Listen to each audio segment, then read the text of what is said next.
Sup, everybody? What's up, Joanne? How are you doing today? Good. Good to Hey, see all of you hey, y'all. on the other side of the screen. Yeah. My name is Joanne from All of Me Counseling, and this is my lovely BFF work wife, Melinda Olson from Inventera Counseling. We are both Enneagram therapists here in Silicon Valley, and we are super excited to share with you about our topic today, which is the emotional habits of Enneagram types. Woo. Yeah. So, generally, why emotions are important is that they're super important sources of information for us. They're essential for our personal growth, our relationships, and also, surprisingly, our professional development in terms of you finding out like what really matters to you, Mm. what trajectory you want to take in life. Yep. And a side product that I'm doing, it's called Intelligent Emotions. I do cover the basis of how feelings operate and actually that each feeling has its own corresponding themes, messages, action steps, etc. So we're going to be integrating the Enneagram, the 9 types of the Enneagram, with what I call the big 5 feelings: mad, sad, glad, scared, and numb, and how each type basically does each of these guys. Yep. Uh, just for the sake of this particular video, we're going to add one extra piece in the big 5, and it's shame. And shame, if I had a 6 finger, then it would be big 6 feelings with, shame attached. It's super important of a topic, but it has some extra nuanced information, especially when it comes to identity, authenticity, relationships, etc., which is a very central theme for the heart types 2s, 3s, and 4s. So I'm going to add mad, sad, and shame, glad, scared, and numb. And we're going to be covering each of the 9 types in triads: body types, heart types, and then head types. So, can you share a little bit about why feelings are important specifically for Enneagram work? Well, I mean, I don't think Enneagram work can happen without us exploring our feelings. Every type does feelings in a different way, as Joanne mentioned. For example, y'all who are in the heart triad, 2s, 3s, and 4s, don't think you're getting out of this because though we do feelings a lot, and we have our own relationships with feelings, it doesn't mean we do them well. Mm-mm. We can attest to that. She's a type 2, I'm a type 4. We got Woo. lots of feelings Yes. between the two of Yes. us. I say we're And recovering types. yes, So, don't think that we're letting you off the hook. In fact, all of us have a lot of work to do with emotions in the Enneagram. And that's how we actually do the deeper work of the Enneagram, which is what I jam on. So, yeah, it's so important. So let's talk about how each type, or at least in the triad, kind of engages emotions.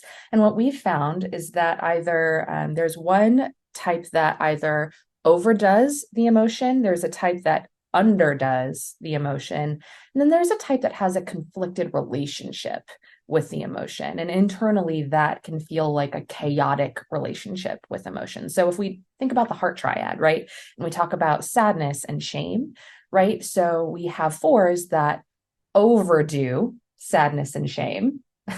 We have 3s that really don't keep in touch with sadness or shame. And we have 2s who, if I can say so myself, we have a conflicted relationship or a chaotic relationship with sadness and shame. And we found the similar pattern with every triad. So we think it's important to talk about that. So, yeah, I think that that's a one piece we forgot to mention is that each center of intelligence has yeah. its own corresponding thematic feeling. Mhm. So the body types 8s, 9s, and 1s have a particular relationship with anger.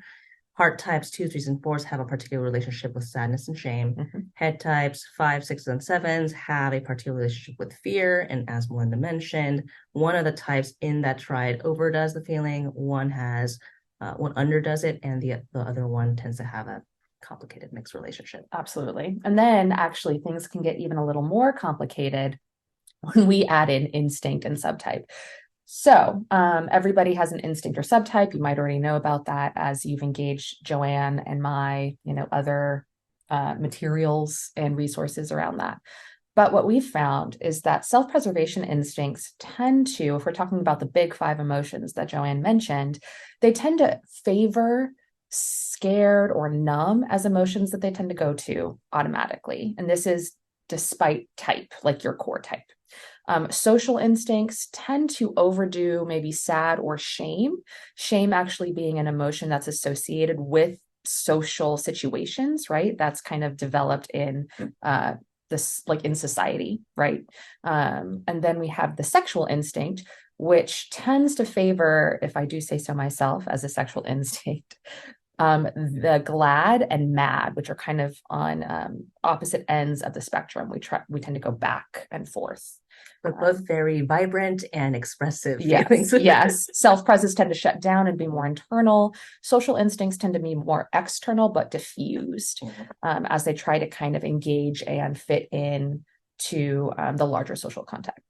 Yeah. And so all of us have one of the 9 types, and within the 9 types, we have 3 different versions according to the 3 instincts: Right. self-preservation, social, and sexual instinct. One tends to be the dominant emotion, and so regardless of your type, if you happen to be a specific dominant instinct, it's as Melinda mentioned, but there's also a repressed instinct as well. So Very one important. that's in the top of the stack, one that's at the bottom of the list, and the repressed instinct also has its own corresponding emotional patterns as well. Basically, the feelings attached to that instinct when it's repressed tend to take the most amount of energy and deliberate effort for you to summon that forth.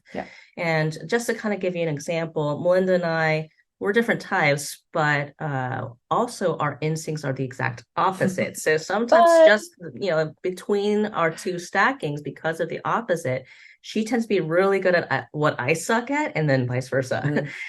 So being self-pres dominant, that means that I tend to be very like practical, steady, focused. So leading with anxiety and numbness, which happens to be in Melinda's repressed instinct. It's something that takes a little bit more dedicated effort for her to summon. And the opposite way, for her being sexual dominant, very easy attunement to joy, anger. That took a lot of work for me, not just because I'm a 4, but because the sexual instinct is also my last place too. So for you, regardless of where you are in your Enneagram journey, if you don't know your type, then we'll add a link as to the step-by-step approach of how you can identify yours. But even if you do know your type, the next step might be for you to find out what your instinct sequence is. And then coming back to this subsequent videos we'll be releasing, in knowing what your type and your particular instinct's emotional habit is, because our Enneagram type, our autopilot, are ways that used to be helpful before, but are now what's creating problems for us, causing our suffering. And so whatever emotions we tend to overdo, we need to rein it back. Whatever emotions seem most foreign or repulsive to us are what we need to amp it up, so that we can be more well-rounded, more balanced, more integrated, instead of being lopsided and getting caught on things. And I think it's really important too to just mention that every emotion, whether it's labeled positive or negative, they're important and they contribute to a vibrant life. If we shut down or overdo any of these feelings, it kind of leads to suffering. And so it's really important to mention even something like scared or sad is really important in kind of our journey of understanding who we are and who we are in the world and our essential selves. With all of that said, let's talk a little bit about our upcoming episodes that I hope that y'all tune into. We are going to be going over every triad and talking about the emotional habits of every triad, specifically starting with the gut triad, 8s, 9s, and 1s. The heart triad would be next, 2s, 3s, and 4s, and then rounding us out with the head triad, 5s, 6s, and 7s. We're really excited. During these things, we're going to be talking about, like I said, just the emotional habits of every type. Joanna, of course, has made a chart because she is a self-preservation dominant person that she shall be sharing with you. And we have some more resources as well. Joanne? This is what it looks like. We have the big 5 emotions on the side that shows up differently for each type, and also some variations depending on the dominant instinct. And that will be available in the section below this video. So we want to call you to watch all of our videos on the types, find out more about your types and the types of your loved ones. And then I think we have a few other things for you to explore. Joanne? Come on. So just if you want to learn more about emotions in general, I have what's called the Big Feelers First Aid Kit. So especially if you're the emotionally expressive types, either the heart types, especially twos and fours, or sexually dominant, sexual repressed. Really handy. So basically, Joanne. Yeah. So basically, like if you tend to have emotions that show up when you least expect it because you might have repressed it, and calling out to like ones and twos. This will come in super handy because not every situation is safe or the best time for you to be actually like processing those feelings. So grab one of these, and also you'll be able to learn a little bit more about the nature of each specific emotion. Great. And Melinda also has given us a fantastic guide as well. It is the growth tips of each Enneagram type. You want to say a little bit about it? I really do. So the growth tips of each Enneagram type, I'm going to hold my own because I designed it. It's so pretty. I'm very proud. So basically, I found that in the Enneagram work that we do, we don't tend to push back or push past understanding the habits of our type. I think it's really important to use the Enneagram to do the depth work, like the growth work. And so I have developed this handy dandy little guide for you to get a bite-sized, just a taste of the things that you can do to grow more deeply out of your Enneagram type and get to know your essential true self, which interestingly might not look a lot like your core type. So pick this up at Invitera Counseling. Yeah. I'll add all the links below so that you'll be able to just, click and go. So thanks again for joining in today on the introduction. So tune in. The next episode up will be about the body types, 8s, 9s, and 1s, and the others will follow just as soon. Look forward to it.